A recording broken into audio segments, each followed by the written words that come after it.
All right, time now for our Sunrise Smart Start. New this morning, police tell us a man was taken to the hospital after a shooting in Rochester.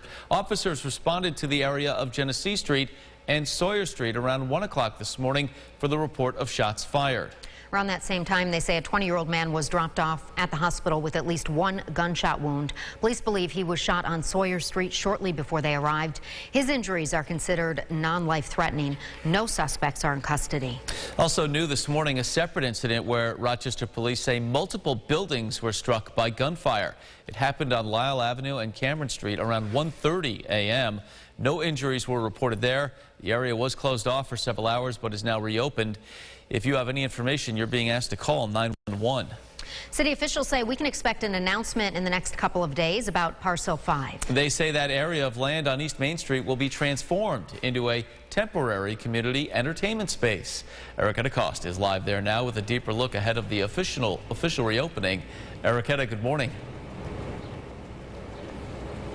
Good morning, Mark, and it's nice to see the space as the sun is coming up. We were here, it was dark at first, but now the sun is up and the grass is very green. Take a look at the land behind me here in Parcel 5. I spoke to Nolani Joyner, who works in Neat Salon and Spa across the street. She says progress is happening fast. It's like a meditative space right outside her workplace. She also says it's hard not to talk about Parcel 5 without noting the significance of protests that take place here over time on police reform and civil justice.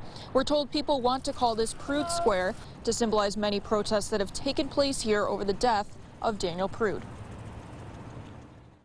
I love the fact of seeing people who care so strongly, me being one of them, and kind of being out here and using their voice and kind of being able to be like, this is real stuff going on in Rochester. We always have loved seeing the people protest and everything that they've done out here, and it's cool to see because we also make sure that they're safe and they're taken care of.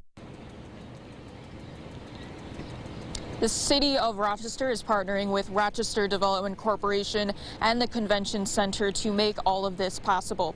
In Rochester, Erica DeCoste, News 8. That green grass looks nice, Erica. Thank you. Now, city officials have plans to call that space Meet Me at the 5.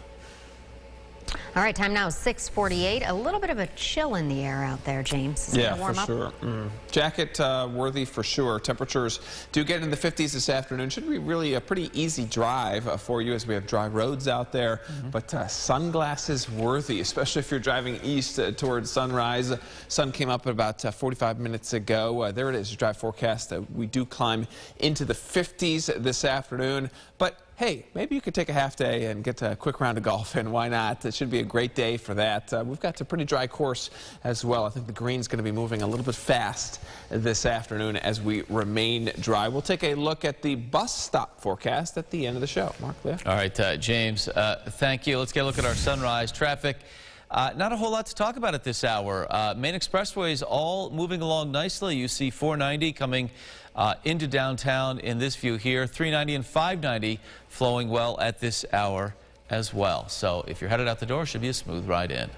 We're taking a look at some more news headlines this morning. The second teen suspect of a fatal attempted carjacking in Gates has been indicted by a grand jury. 16-year-old Anthony Jacobs turned himself in Friday after police named him as wanted in connection to the death of 71-year-old Richard Shasha of Irondequoit.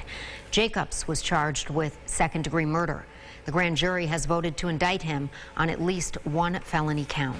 A missing teenager has now been found safe. Monroe County Sheriff's deputies locating that 15-year-old Penfield girl last night. Crystal Fuentes, seen here, was reported missing Saturday. We're told she has been safely located and is in good health. No other details were released. Now for the latest on COVID-19 this morning, New York State is allowing both vaccinated and non-vaccinated New Yorkers into baseball games and other large events. Stadiums like Frontier Field in Rochester will have vaccinated and non-vaccinated sections. There is no limit, we're told, on how many vaccinated people can go to the game, but non-vaccinated people must maintain a 6-foot social distance. With controversy surrounding vaccine requirements elsewhere, like Erie County's plan to require vaccinations for Bills games, one legal expert we spoke with says it's more like a compromise. The government has some amount of right to restrict, but it's got to be done in the least restrictive means. And here, I think the baseball idea cuts that that fine line. Now here in Rochester, a special waiver from the county and state will allow the Red Wings to put the new rules in place for the home opener on May 18th, letting both vaccinated and unvaccinated fans in the ballpark on opening day. Looking forward to that. Some good news as well for theater lovers. Broadway tickets will be going back on sale today.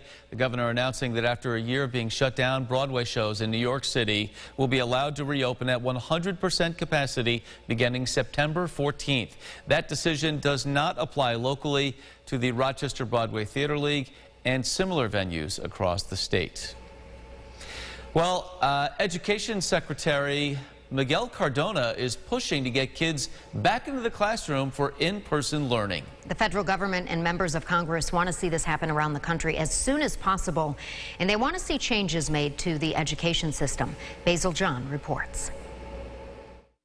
Good morning. Education Secretary Cardona says even when schools are reopened, there is much work to be done to make up for lost time. We need to provide in-person learning opportunities for all students 5 days a week in the fall. U.S. Education Secretary Miguel Cardona says he wants to get students across the country back into the classroom. I want it now in the spring, but we'll problem solve with folks. I'm very heartened to hear about your determination and in reopening schools full time. Oklahoma Republican Congressman Tom Cole says his district offered in-person learning since August and saw better results for those who came into the classroom. I think the evidence, both medically, for the health of the kids and educationally, is pretty clear. Washington Republican Congresswoman Jamie Herrera Butler says there has been significant learning loss and wants to see that change. No child is less than any other child, so how do we make sure we catch them up?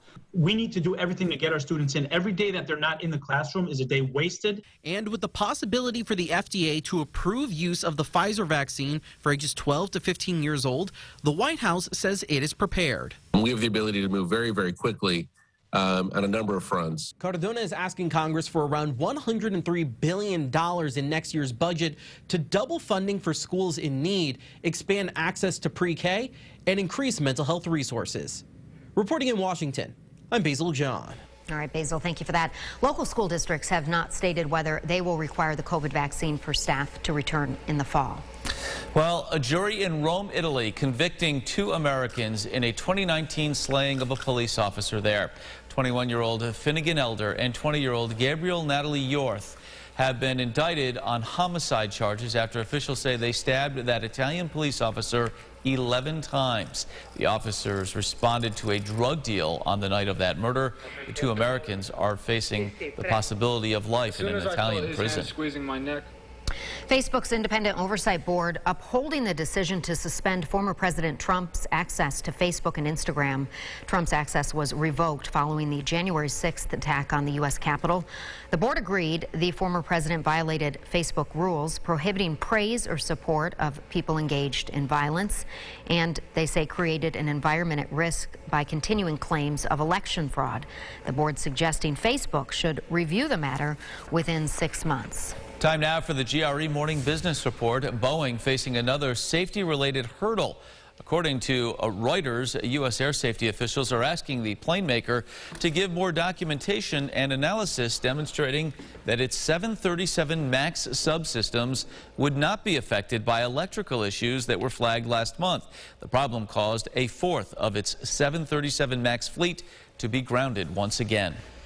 All right, wine lovers with deep pockets, listen to this. Christie's says a French wine could fetch $1 million at auction. It was one of 12 bottles that spent more than a year in orbit aboard the International Space Station in 2019.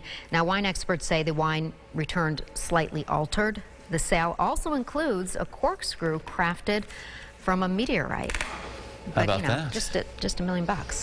No big deal. Cool, that's all. Right? Just a little bit of change. Let's look under the cushions. Why Cheers. don't we? Right, there Cheers. you go. Hey, maybe under the bus seat cushions. Oh, Who knows what goodness. you'll find there? Oh, yeah, no, definitely don't want to be doing any dives in there. Probably some gum. Yeah. I think so, too.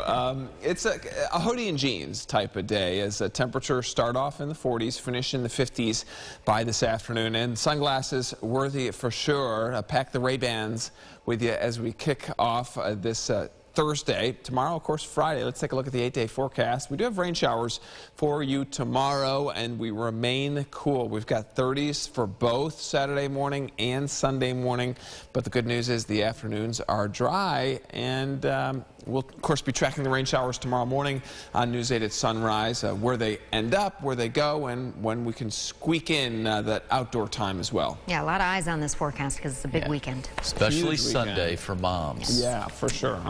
Thank you so much, and thank you for watching News 8 at sunrise. Our next update coming up in about 30 minutes. CBS This Morning is coming up next. Be safe and have a great Thursday.